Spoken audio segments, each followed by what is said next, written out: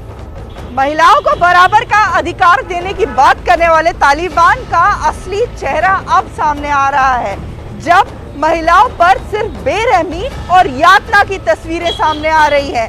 न सिर्फ इस बेरहमी की तस्वीरें बल्कि साथ ही शिक्षा को भी कानून से बांधने की कोशिश कर रहा है तालिबान ने ये ऐलान कर दिया है कि महिलाओं के न सिर्फ पढ़ने का समय अलग होगा बल्कि वो पुरुषों के साथ किसी भी समय बैठ नहीं सकते हैं। साथ ही जो पाठ्यक्रम है उस पर भी शरिया थोपने की कोशिश कर रहा है तालिबान। ये वही तालिबान है जिसने महिलाओं और लड़कियों को बराबरी का दर्जा देने का वादा किया था और अब लड़के और लड़कियों से एक क्लासरूम में बैठकर पढ़ने का हक भी छीन लिया गया है। कुछ दिन पहले ही तालिबान ने ऐलान कर दिया था कि छात्र और छात्राएं एक क्लास में अलग अलग बैठकर पढ़ेंगे। पढ़ाई के पाठ्यक्रम में बदलाव करके इस्लाम और देश हित से जुड़े पाठ शामिल किए जाएंगे। यही नहीं, छात्राओं को पुरुष शिक्षक नहीं पढ़ा सकेंगे। हालांकि जरूरत पड़ने पर पुरुष शिक्षकों को छात्राओं को पढ़ाने की इजाजत तभी होगी जब छात्राएं बुर्का पहनेंगी।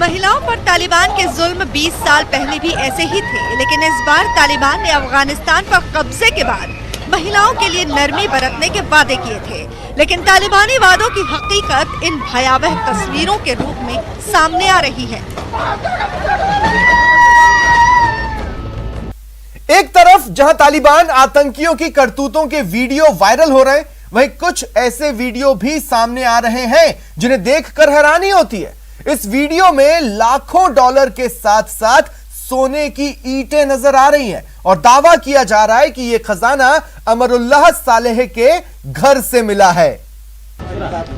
ये वीडियो तालिबान की तरफ से जारी किया गया है और इसके साथ जो दावा किया गया उसने दुनिया भर को पूरी तरह चौंका दिया।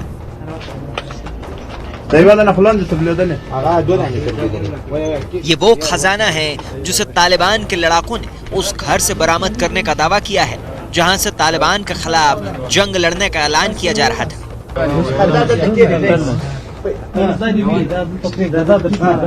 अमेरिकी डॉलर से भरे सूटकेस और सोने की छोटी छोटी सिल्लियों को गिनते तालिबान के लड़ाके असल में अफगानिस्तान के पूर्व उपराष्ट्रपति और कार्यवाहक राष्ट्रपति अमरुल्लाह सालेह के घर में। तालिबान का दावा है कि अमरुल्लाह सालेह के घर की तलाशी के दौरान 6.5 मिलियन डॉलर यानी 48 करोड़ रुपए मिले हैं। तालिबान ने इस तलाशी का एक वीडियो जारी किया है जिसमें अमेरिकी डॉलर से भरा सूटकेस और सोने की ईंटों को गिनते हुए तालिबानी दिखाई दे रहे हैं। तालिबान के इस दावे को अगर सच मान लिया जाए तो उस खजाने का ये मामूली सा हिस्सा है जिसमें अमरुल्लाह सालेह के पास मौजूद होने का दावा किया जा रहा है। अफगानिस्तान में विद्रोहियों के गढ़ पंजशीर घाटी के एक बड़े इलाके पर कब्जा करने के बाद तालिबान ने उस घर को भी अपनी जद में ले लिया जिसे अमरुल्लाह सालेह का घर बताया जा रहा था। घर की तलाशी के दौरान तालिबान के लड़ाकों को सालेह के घर से सोने की छोटी छोटी प्लास्टिक की ईंटें भी मिली हैं।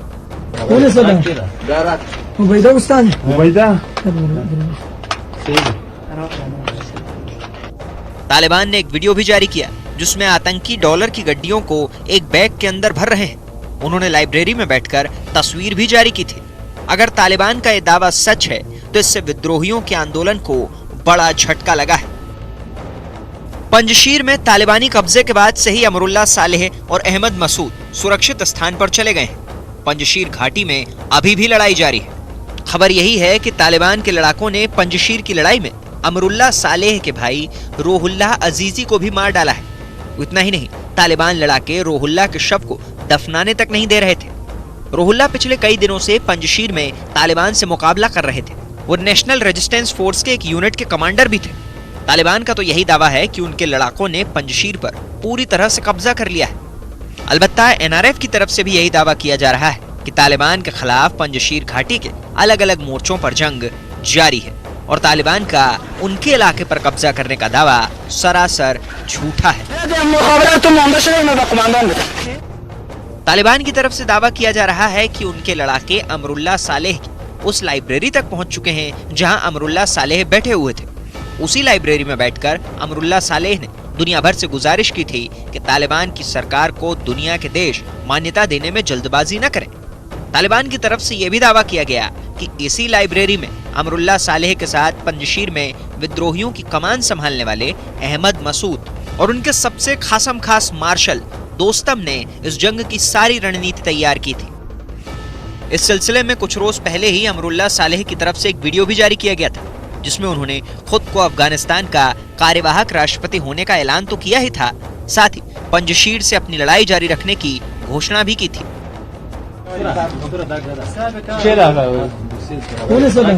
बहरहाल तालिबान की तरफ से सामने आया इस वीडियो से ये तो साफ हो गया कि अफगानिस्तान में सत्ता के संघर्ष की बुनियाद असल में वो दौलत है जो खैरात के तौर पर अफगानिस्तान के विकास के लिए मिली थी, जिस पर वहाँ की सत्ता से जुड़े लोग कुंडली मारकर बैठे हुए थे।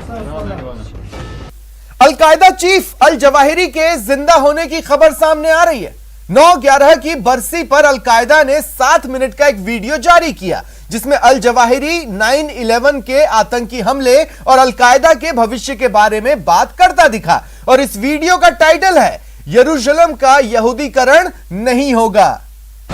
Al Qaeda chief Ayman al Zawahiri का वीडियो सामने आने के बाद दुनिया भर में हड़कंप मच गया है। अल जवाहिरी का वीडियो सामने आने के बाद एक बार फिर ये सवाल उठने लगे हैं कि क्या वाकई अल जवाहिरी अभी भी जिंदा है या फिर ये अलकायदा का कोई नया प्रोपेगेंडा है। अलकायदा की तरफ से सोशल मीडिया पर शेयर किए गए 60 मिनट के वीडियो में अल जवाहिरी 9/11 के आतंकी हमले, अफगानिस्तान और अलकायदा के भविष्य को लेकर बड़ी बड़ी बातें करता दिखाई दे रहा है। खास बात यह कि अलकायदा ने अल जवाहिरी के इस वीडियो को ठीक उस दिन सोशल मीडिया पर शेयर किया है जिस दिन 9/11 के आतंकी हमले की 20वीं बरसी थी। दरअसल ओसामा बिन लादेन की मौत के बाद अल जवाहिरी को ही अलकायदा का प्रमुख बनाया गया था। जवाहिरी की बीमारी से मौत की खबरें भी नवंबर 2020 में सामने आई थी, जिसके बाद जवाहिरी का न कोई वीडियो सामने आया न उससे जुड़ी कोई जानकारी। लेकिन अमेरिका में 9/11 हमले की बरसी के दिन अलकायदा ने अल जवाहिरी का नया वीडियो जारी किया है, जिसमें अल जवाहिरी पूरी तरह स्वस्थ दिखाई दे रहा है और अमेरिका के खिलाफ जहर उगलता नजर आ रहा है।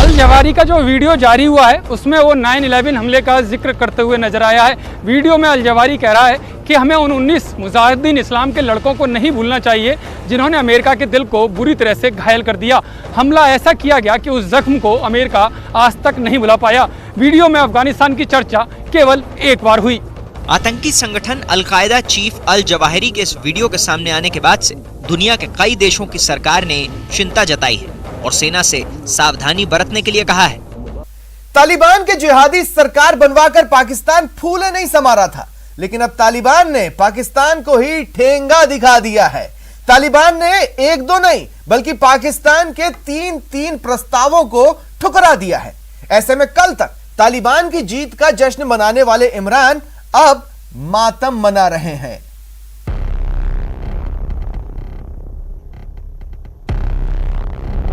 अगर अल्लाह ने पाकिस्तान पे करम किया है बनिस्बत बाकी दुनिया के, तो हमें उसका शुक्र अदा करना चाहिए।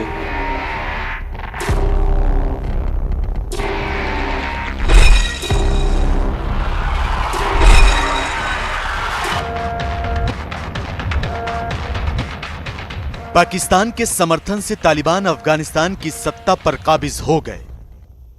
पाकिस्तान हक्कानी नेटवर्क को तालिबान सरकार में अहम भागीदारी दिलाने में कामयाब हो गया। पाकिस्तान की खुफिया एजेंसी ISI के चीफ फैज हमीद अपने काबुल दौरे को खत्म कर इस्लामाबाद भी लौट गए।